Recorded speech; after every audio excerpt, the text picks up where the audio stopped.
Live. See, I got my sunglasses.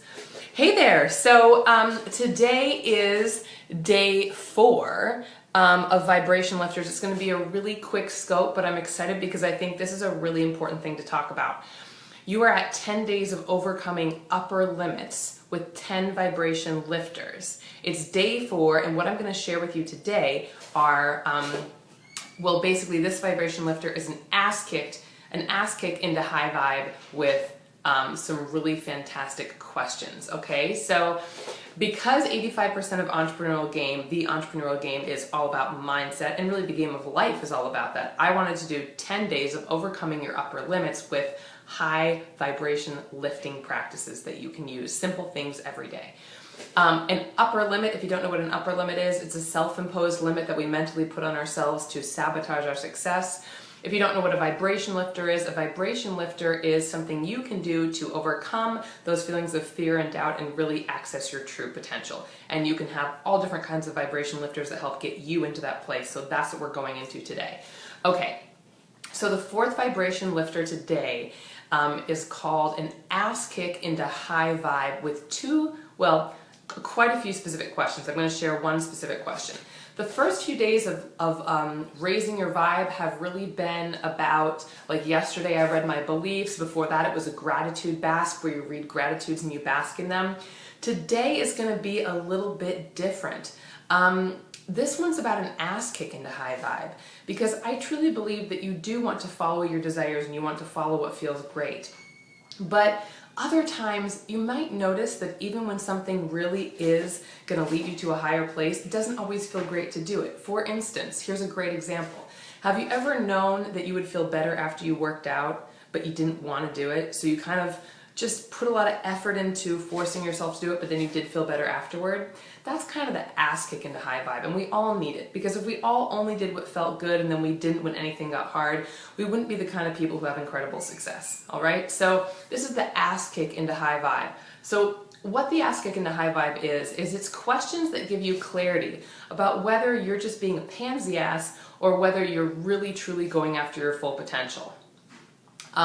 Now, just a little thing to preface this.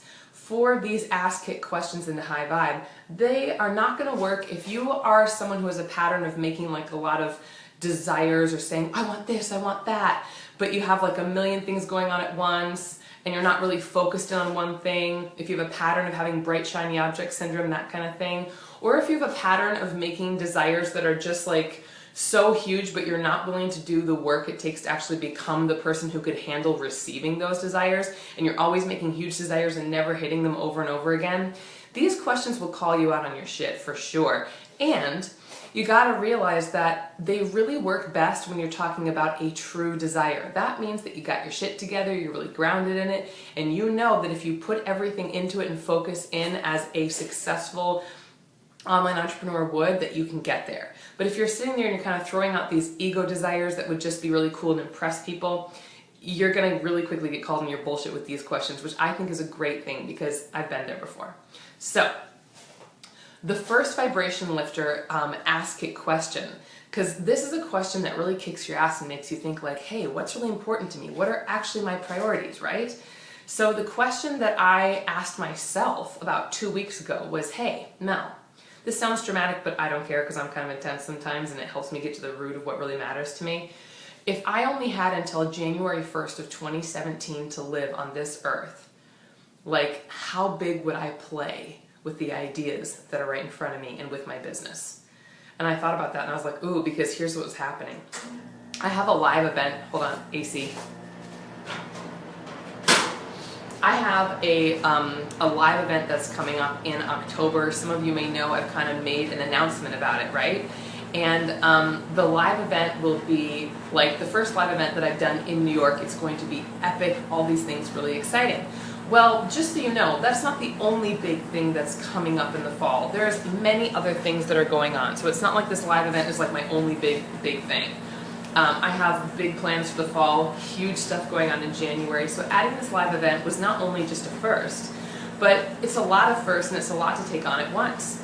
And I felt myself being really real with myself and saying, you know, Mel, like, are you taking on too much, or is this really something that's like a deep, grounded desire that you've got your shit together around? And I asked that question. I said, well, Mel, when it comes to this live event, like, is this a true desire of yours? If you only had until January 1st of 2017 to live, is it something you would be like, not really a priority? Or is it something where you would be like, oh, hells yes, I've got to do this? And when I asked that question, I was like, oh my God, if I only had till January 1st, 2017 to live, I would pack the shit out of this live event, I would book this fantastic location, and I would make it the best thing I've ever done in my business. P.S. I have booked the best like space you could ever imagine. It is ridiculous. Spent a lot of money on it too, and I'm glad. But I had to ask that question first. It was like an ass-kicking high vibe. It wasn't something that was just like, oh, you know, do what feels good only, go sit in your room and meditate about it, which I do all those things and I'm super into it. But it was also a moment where I was like, hey, sometimes it's about doing what really feels good, and sometimes it's about getting a hand on you by the brass ovaries and being like, shape up, man. Like, are you ready for this? Are you gonna play a big game? Do you wanna live an epic life? And are you gonna let your bullshit fear get in the way of you really doing something you know you can nail the fuck out of? And that question right away got me to the place. So that's really what today's, I'm actually going to share 10 more questions with you that are amazing. I'm going to tell you a book that they're from so you can ask yourself questions just like this. They will kick your ass into high vibe. It's really, really cool. But, you know, remember, it's like we really want to, live events, yes, they're going to be October 21st and 22nd. There's an email going out this week so you can apply if you want to be considered with, to come to the live event. Cool, October 21st, 22nd. But getting back to this, it's not always about doing what's comfortable. A lot of success is about stretching yourself. And guess what? You're gonna realize that stretching yourself and saying yes to these ass-kicking high vibe questions, when you feel better because you've really gone for it, that's when you know the answer is yes. When you're just stretched too much and you're like, you're all over the place and you have your shit together, then saying yes to those things when you ask these questions is not going to feel good. And that's how you know. That's amazing. So here's the thing. I want to share with you 10 more questions that will kick your ass into high vibe or totally expose you for being a fraud about your ego desire that isn't really grounded and isn't really meant for you. Okay? And I know you can take it, so that's why I'm going to be super real with you about it. I got to tell you, these questions are not my original questions. The whole question about if you were only alive till January 1st, 2017, which is my favorite out of all of them, that's a Mel Farr original. These 10 I'm going to read you is from a book by Edwina Gaines. Oh no, by Debbie Ford, Lies. This book is by Debbie Ford. It's called The Right Questions. It's one of the best books ever. I'm taking these questions directly from her book, so this is her intellectual property I want to share with you because I think it'll make a huge difference for you. So again, the book is The Right Questions by Debbie Ford. It's amazing. So when you need your ass kicked into high vibe, here's some great questions to ask to help you get clarity, okay? Cool. So here it is. Number one. And it's all about making choices in the book, but really it's like when you're not in high vibe, it's because you're thinking all of these things. So you could also say like, will this thought that I'm thinking, in the same way that you could say, is this choice, you know, like the first question, for instance, is, will this choice propel me toward an inspiring future, or will it keep me stuck in the past? Okay, that's one of the first questions. But you could say, will this fear, will this thought that I'm thinking propel me toward an inspiring future, or will it keep me stuck in the past? So if I was to say, I just can't do this live event, I'm not good enough, then I would say, will that choice, like, you know, propel me toward an inspiring future? Will it keep me stuck in the past? If I only had to live until January 1, 2017, would I do the live event? Clarity right away, right? Cool. So it can either be about a choice or about a thought that's going on in your head. If you want to keep that thought or if you want to exterminate it so you can get your ass kicked into high vibe. Number two, will this choice or thought bring me long-term fulfillment, or will it bring me short-term gratification? Number three, am I standing in my power with this choice or belief, or am I trying to please another? Good one, huh? Am I standing in my power, or am I trying to please another? For all you codependent people pleasers, we've all been there. That's a great one for you. Here's my favorite ones too. Am I looking for what's right, or am I looking for what's wrong? I love that question. All those victims always looking for what's wrong as an excuse to not go after their dreams. That's all it is. They're all just excuses. And we run a no excuses policy over here. Yep. So if you want to hang out with me, you better ask yourself that question. Will this choice add to my life force, or will it rob me? Oh, self-sabotage in the house right here. Will this choice add to my life force, or will it rob me of my energy? That gave me total clarity about the event. I was like, will this add to my life force or rob me of my energy? Right away, I was like, life force, way up. Cool. Will I use this situation as a catalyst to grow and evolve, or will I use it to beat myself up? I'll use self-flagellating people. That's a great question for you. It's like the whole, if you're being a victim about something, you're going to go waste your time in our life beating yourself up when really we just need your help at what you're really good at, you should ask yourself that question. All right, cool. No self-deprecation around here. Does this choice empower me, or does it disempower me? Does this choice or thought empower me, or does it disempower me? Okay, here's a great one. Is this an act of self-love, or is it an act of self-sabotage? Is this choice or thought an act of self-love, or is it a choice of self-sabotage? Now here's the thing. Remember how I told you if you have a pattern of putting these big desires out into the world but never really making them happen, then if you ask yourself this question, you're going to be able to really quickly know if this desire is your ego just wanting to like impress yourself and other people, but it's not really grounded, or if it's like the real deal thing. And here's why. Sometimes when we're just like going for big stuff that's total bullshit, we don't believe in ourselves, we have no self-trust, we know we're not going to follow through, that's when we know that like these fake-o desires that we want to call them, like that's just when you're self-sabotaging yourself. When you're like spreading yourself too thin, when you've got bright shiny objects, when you're like, I'm going to do that, I'm going to make $1 million in 10 days, and it's just like total bullshit. I'm not saying these things aren't possible, but this is a great question to sniff it out if you have a long pattern of like saying you have certain desires, but very seldom actually following through with them and getting them. Okay, so just a good thing to know. Will this situation, is this an act of love or is it an act of self-sabotage? For me with the event, I just knew that like, the reason I knew it was an act of self-love is because first of all, when I set goals, I hit them 99.9% of the time. I very seldom say I'm going to do something and don't do it. In fact, that almost never happens in my life anymore. Even if I set a really like amazing goal for a launch or something like this, I nail that shit. And so I trust myself. And so when this idea came up and I was like, is this self-love? It felt like a great acknowledgement of the fact that I love being live and I think I was born to do live events, and I wanted to like celebrate myself for that by actually giving myself a chance to expand my business in this way that I truly know deep down I'm called to do. So it felt like an acknowledgement. It felt like an act of self-love. Cool? Is this an act of faith or is this an act of fear? All right, here's a great one. Is this an act of faith or is it an act of fear? Sometimes we put out fake-o desires because we're just scared, or that we don't believe in ourselves, and so we want to cover it up by feeling good, daydreaming, and just doing like a bullshit little like, oh, if this could happen, it'd be cool, but we're not really committed. Is it an act of faith? Is it an act of fear? And sometimes it's like we have two voices. We have that voice that's just like, holy shit, I'm really scared, and then we have this voice that's like, but I know deep down this is totally something I can do. Cool? Last one.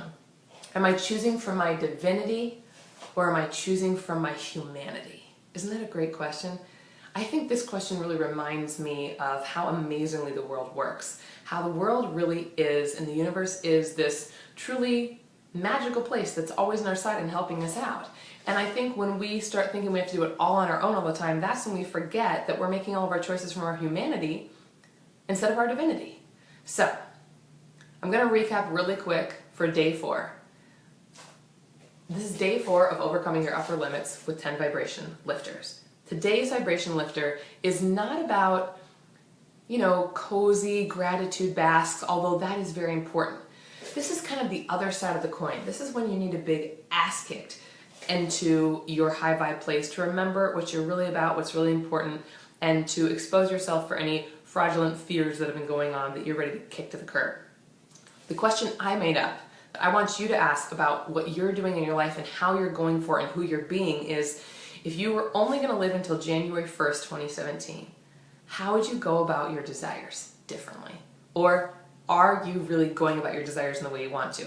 And then these are the 10 questions I also shared from Debbie Ford's book, The Right Questions. Could you explain the last one about humanity and divinity again when you get to it? I didn't quite grasp it. Absolutely great question. Number 1, will this choice or thought propel me toward an inspiring future, or will it keep me stuck in the past? Will this choice bring me long-term fulfillment or short-term gratification? Am I standing in my power, or am I trying to please another? Am I looking for what's right, or am I looking for what's wrong? Will this choice add to my life force or rob me of my energy? Will I use this situation as a catalyst to grow and evolve, or will I use it to beat myself up? Does this choice empower me, or does this choice disempower me? Is this an act of self-love, or is it an act of self-sabotage? Is this an act of faith, or is it an act of fear? And lastly, am I choosing from my divinity, or am I choosing from my humanity? And Fearless and Bold, you just asked me to clarify this last one a little bit more. Am I choosing from my divinity, or am I choosing from my humanity? I think what this question is really about to me, and anybody here can write in the comments what it brings up for you to go ahead and help out Fearless and Bold wrap her mind around this. So anyone else, feel free to go ahead and say what you think this question, am I choosing from my divinity or my humanity, means to you. To me, I think a lot of the time that when I'm in fear and doubt, it's a time when I'm really thinking from my limitations. It's a time when I'm deciding that as a human, I know how the universe is going to help my desires play out, or exactly the form or the timing they're going to come in. And the truth is, that's kind of a bizarre way to go about it, because the world and the universe are infinite and limitless, and they have all kinds of ideas you don't know about. They're on your side and they're helping you orchestrate everything that you want. Jody says, to me, it's about feeling like I have to do it on my own. Exactly. And so when we're choosing from our humanity, we're usually focused more on what we believe our limitations are as human beings than on what the universe can really help us to do. And so it goes from us thinking we're all on our own, we're doing it all by ourselves, to realizing that we get to lean back and get into a different energy that totally invites in the help of the universe and everything it's orchestrated to bring us exactly what we desire in the best timing and form, which we may or may not be aware of at this point. Cool? So, Fearless and Bold, let me know if that gives you a better idea about what that question means, if you want to use it or anybody else wants to use it. Cool. Oh, Jody, thanks. Awesome. Clearly that helped her out. Leanne, blah, blah, blah, blah. You're a blessing. Thank you. Oh, good. Jen, I'm so glad you like it. Divinity equals limitless. All things are possible. It's about others. Humanity equals limited, about me. Totally. Oh, that makes total sense. I've been hearing messages all over and getting prompts to let go. Fearless and Bold, letting go is a very good thing. All right, I'm going to go catch a really fun movie today in the East Village with my hubby. I'm all got my sunglasses on because it's freaking like 90 some degrees in New York. But I'll be back tomorrow. Tomorrow's going to be day 5 of overcoming upper limits with vibrations. I love you guys so much. If you have any other questions, just email the team, customersupport@melissafar.com. And if you were interested in the live event, it's October 21st and 22nd. Look for an email this Tuesday where you can apply, or you can go to melissafar.com/ascend-live, and you can put your application in now if you want. Okay, lots of love. Talk soon. Bye. Oh, I didn't even